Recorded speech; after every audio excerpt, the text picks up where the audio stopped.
आप देख रहे हैं पूर्वांचल। आप लोगों को बहुत बहुत धन्यवाद। जहाँ तक रहा सवाल चुनाव प्रचार के दौरान मैं संसदीय क्षेत्र में जनता के बीच में जा रहा हूँ, तो जनता के द्वारा मुझे अपार जन समर्थन स्नेह मिल रहा है, आशीर्वाद मिल रहा है। और मेरा ऐसा मानना है कि पूरे पूर्वांचल में संसदीय क्षेत्र बांसगांव को लेकर के जनता जो है इस 2024 के चुनाव में विजय श्री का नया इतिहास बनाने जा रही है, मेरा ऐसा मानना है।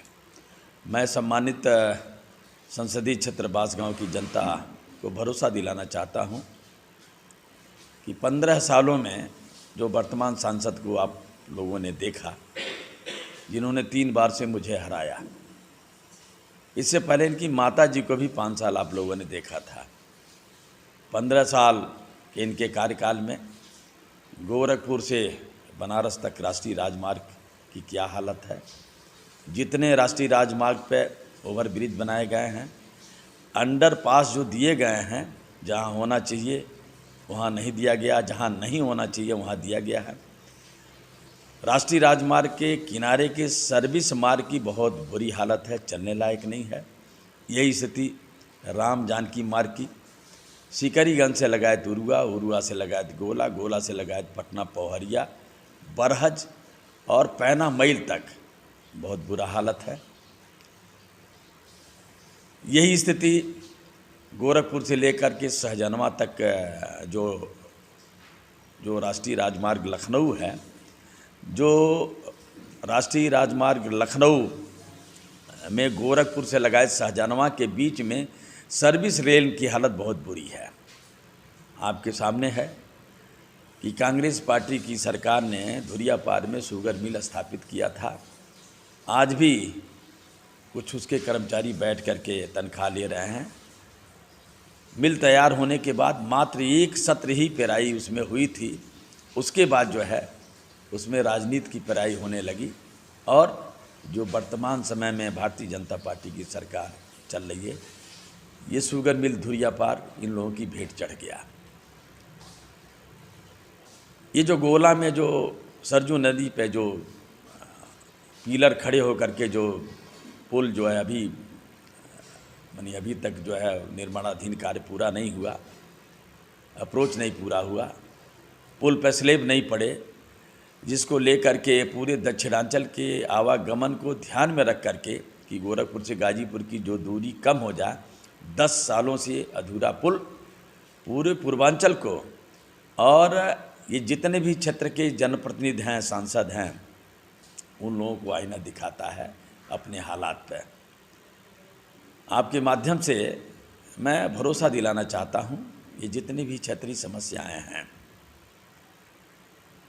अपने यदि जनता का आशीर्वाद मिला, मैं इस क्षेत्र का सांसद बना, तो अपने कार्यकाल के दौरान इन समस्याओं का निराकरण मैं निश्चित तौर पर करने का करूँगा। ये मैं जनता को भरोसा दिलाना चाहता हूँ।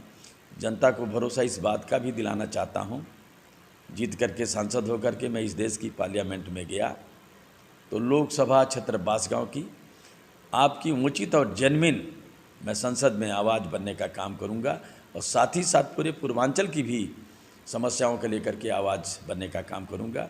एक बात और मैं ध्यान दिलाना चाहता हूं, संसदीय क्षेत्र बांसगांव में बहुतायत विधानसभा क्षेत्र एकदम तमाम नदियों से घिरे हुए हैं। हर साल की बाढ़ की विभीषिका से जो है वो झेलते हैं, तमाम बंधे हर साल कट जाते हैं। मेरी तरफ से ये प्रयास होगा जीतने के बाद में कि एकदम बिल्कुल इस अस्थायी तौर पे बंधे को जो है एकदम बिल्कुल चाक चौबंद करके जिस तरह के उसके मरम्मत और सुदृढ़ीकरण की ज़रूरत हो, अस्थायी समाधान उसका ढूंढा जाए। और ये बाढ़ की विभीषिका जो बाढ़ प्रभावित इलाके के लोग देखते हैं, कुछ मैं केंद्र सरकार से ऐसा पहल करूँगा कि बाढ़ की त्रासदी न झेलना पड़े, इसके लिए जो है कोई एक बृहद पैमाने पर एक कोई कार्य योजना तैयार करके बाढ़ प्रभावित क्षेत्रों से जो है वहाँ के निवासियों को निजात दिलाया जाए। ये मेरी तरफ से ये प्रयास होगा।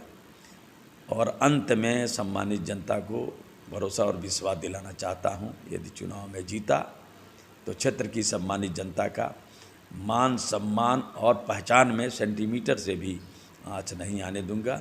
इसी के साथ सभी सम्मानित जनता से आशीर्वाद और अपना एक एक कीमती वोट चुनाव निशान पंजे के सामने वाली बटन दबा करके भारी मतों से जिताने का काम करेंगे।